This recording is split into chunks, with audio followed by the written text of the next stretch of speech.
aimerait avoir votre réaction face au résultat de l'Union de la gauche qui sera de nouveau la majorité au Conseil régional. Je suis à la fois satisfait et puis fier que plus d'un électeur sur deux dans une triangulaire ait voté à gauche dans une région ouvrière qui a vu naître le mouvement ouvrier. C'est un moment fort. Vous vous retrouvez face à une opposition où le Front National a pris une grande partie. Quelle est votre réaction par rapport à ça? Écoutez, le Front National, il y a 6 ans, faisait 20%. On me dit qu'il en fait 22 ou 22,5%.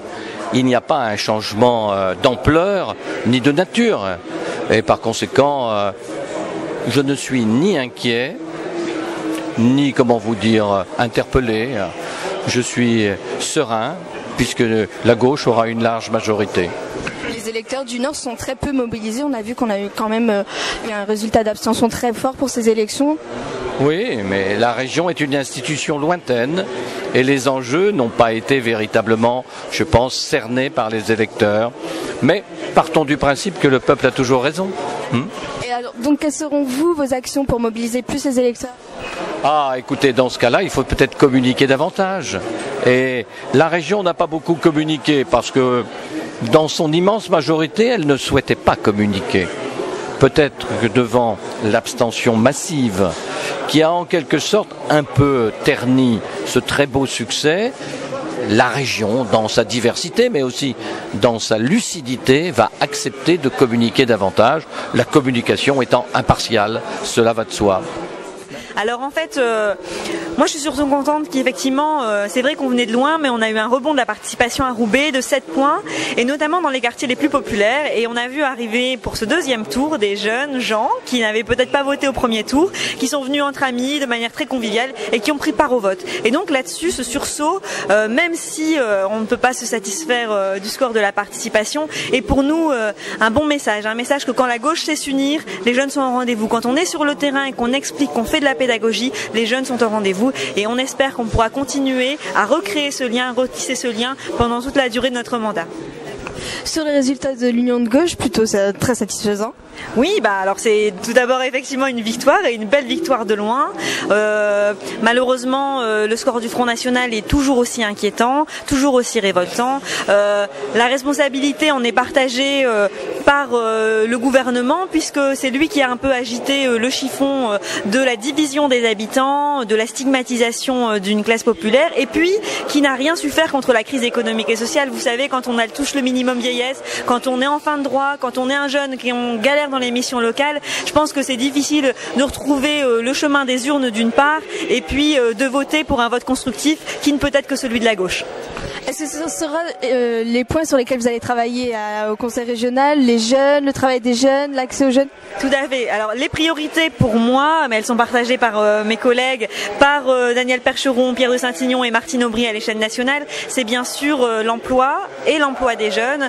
On sait aujourd'hui qu'un jeune a 2 fois plus de chances, ou de malchance plutôt, d'être au chômage, d'être touché par un emploi précaire, qu'il soit diplômé ou non, parce que quand on est diplômé aujourd'hui, on entre dans la vie professionnelle stable qu'à 28 ans, et entre deux, on a galéré, on a eu des emplois précaires, déqualifiés, qui mettent en cause l'investissement qu'on a fait globalement dans l'éducation. Donc l'emploi des jeunes, c'est vraiment une de nos priorités, et on donne déjà des premiers rendez-vous, les états généraux de l'emploi des jeunes, on invite tous les Roubaisiens à être présents sur le territoire, et puis également d'autres thèmes, le logement et la façon dont on peut réduire les charges liées au logement, la santé, la lutte contre le cancer, la prise en charge du patient de manière globale et pas seulement spécialiste par spécialiste avec les maisons de santé.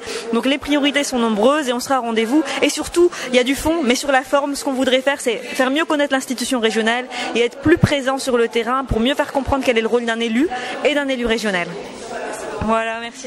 Là, on aimerait avoir vos réactions sur les résultats de l'Union de gauche et ensuite sur le taux d'abstention qui a été très fort sur Roubaix-Tourcoing.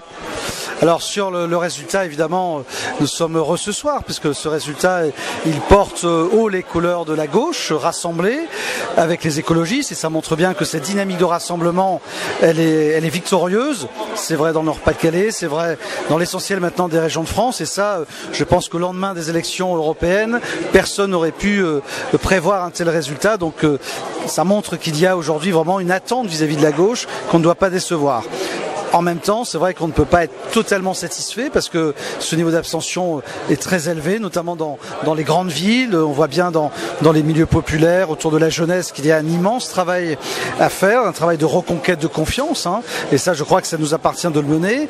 Et puis en même temps, un Front National qui bénéficie finalement de ce contexte d'abstention très forte, puisque proportionnellement, évidemment, il regagne des couleurs parce que ses électeurs à lui vont voter dans des scrutins comme cela. Voilà, donc satisfaction. En même temps, ça doit nous donner une grande responsabilité sur la manière dont on prépare maintenant les échéances qui sont devant nous au niveau local et au niveau national. Donc on n'aura pas beaucoup de répit, on ne va pas avoir beaucoup le temps de se reposer sur cette victoire, mais surtout de se mettre au travail immédiatement pour préparer les autres rendez-vous. Merci. Bon, d'abord, le résultat pour les écologistes, c'est un résultat qui va nous permettre d'agir. C'est-à-dire qu'on on est effectivement dans un exécutif qui va nous permettre de mettre en application notre programme en collaboration avec nos partenaires socialistes et on l'espère sur un maximum de sujets de rassemblement aussi avec le Front de gauche. Je pense qu'on partage aussi des valeurs communes. Sur l'abstention, c'est un phénomène qui est d'autant plus inquiétant de mon point de vue que c'est vraiment une abstention qui n'est pas ponctuelle, c'est-à-dire elle est de plus en plus ancrée dans la durée, dans le temps, et elle se conforte avec le temps.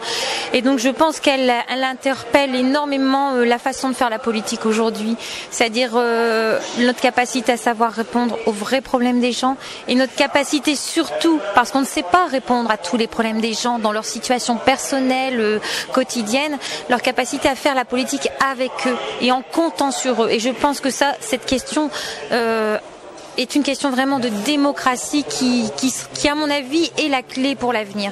Il faut travailler avec les gens. Alors, une petite réaction face au résultat de l'Union de gauche.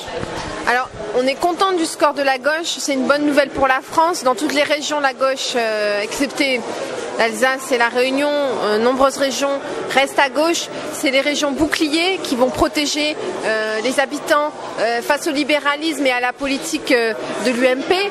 Mais c'est aussi des régions marquées par un bon score d'Europe Écologie au premier tour qui permettent de projeter et d'emmener nos régions dans le 21e siècle en créant des métiers d'avenir, des formations d'avenir pour la jeunesse et pour les habitants de toutes les régions. C'est aussi des régions citoyennes qui veulent faire la peau à l'abstention et des régions humaines qui veulent ne plus jamais avoir à connaître des scores pareils pour le Front National.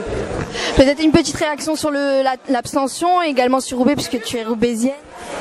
Alors sur Roubaix, on voit l'abstention reculer. Moi, je voudrais souligner l'excellent travail qui est fait par Je pense donc je vote et le comité de quartier de Lomelé. C'est important pour la démocratie. C'est des choses que nous avons toujours voulu soutenir les écolos. On voudra les soutenir encore plus dans les années qui viennent. Il faut renforcer le lien social face à la désespérance parce que l'abstention dans les quartiers aujourd'hui à Roubaix, ça n'est plus de l'abstention de défiance, c'est de l'abstention de désespérance. On voit des gens qui nous disent je ne sais pas à quoi sert la politique. Il faut montrer aux gens à quoi sert la politique, il faut intervenir sur leur quotidien, mais aussi sur une autre image du politique, mais aussi redonner confiance en la politique. C'est un très bon résultat, le rassemblement à gauche s'est fait, on a battu la droite, l'extrême droite, elle a un résultat encore trop élevé, c'est un vrai sujet pour l'avenir. Maintenant, il faut essayer que la région soit une région résistante face aux décisions européennes, face aux décisions de l'État, face aux décisions des multinationales. Tout ce que j'ai développé dans le premier tour reste à l'ordre du jour. Quelle sera la position du Front de gauche dans son conseil régional ? La gauche sera fidèle à ses engagements, à son programme et aux besoins immenses de la population du Nord-Pas-de-Calais. Voilà. Donc, on se positionnera à partir de là. Dernière petite question sur le taux d'abstention qui a encore évolué pour ces élections. Très grave. Ça veut dire que c'est un mécontentement des gens, un rejet de la politique. Et je pense que pour les citoyens, le meilleur moyen d'intervenir, c'est d'envahir le champ politique et d'être citoyen jusqu'au bout. Tout le contraire de l'abstention. S'abstenir, c'est laisser faire. Et quand on laisse faire, eh bien, on est victime des choix faits par d'autres. Eh bien, alors qu'on nous annonçait sans réserve de voix, on a progressé de plus de 7% entre le premier et le second tour. Bien évidemment, nous avons creusé notre écart face à l'extrême droite. Aujourd'hui, eh bien, dans un contexte national qui est un contexte qui est certainement pas favorable, nous avons quand même plutôt pas mal maintenu notre score comparativement, on va dire, à d'autres régions. Aujourd'hui, eh bien, nous serons bien évidemment présents dans le débat régional pour faire en sorte que tout ce que nous avons défendu dans le cadre de notre projet, eh bien, puisse toujours être présent dans le débat. Vous allez devoir jouer avec le Front National dans l'opposition. Quelle réaction ? J'aurais pas joué avec le Front National. J'exprimerai en tout cas et je défendrai tout le contenu de notre projet dans le cadre du fonctionnement de l'institution régionale. Je pense que c'est surtout l'exécutif régional qui est quand même divisé, puisqu'on voit que le Parti communiste aujourd'hui s'est gardé bien évidemment de participer à l'exécutif, se réserve le droit de pouvoir voter contre les budgets, ça veut dire de mettre en difficulté sa propre majorité. Ça n'augure pas forcément une dynamique régionale portée à son maximum, parce que bien évidemment les compromis ne permettent pas toujours d'aller aussi loin qu'on le voudrait. C'est ça, en tout cas c'était le message de toute cette campagne que j'ai essayé de porter. Maintenant voilà, il y a un contexte national, il y a un contexte de crise économique qui fait que nos électeurs ont manifesté leur inquiétude, dont acte. Mon objectif et mon rôle avec toute l'équipe de la majorité, c'était bien évidemment de défendre un projet alternatif, ce que nous avons fait et que nous continuerons à faire.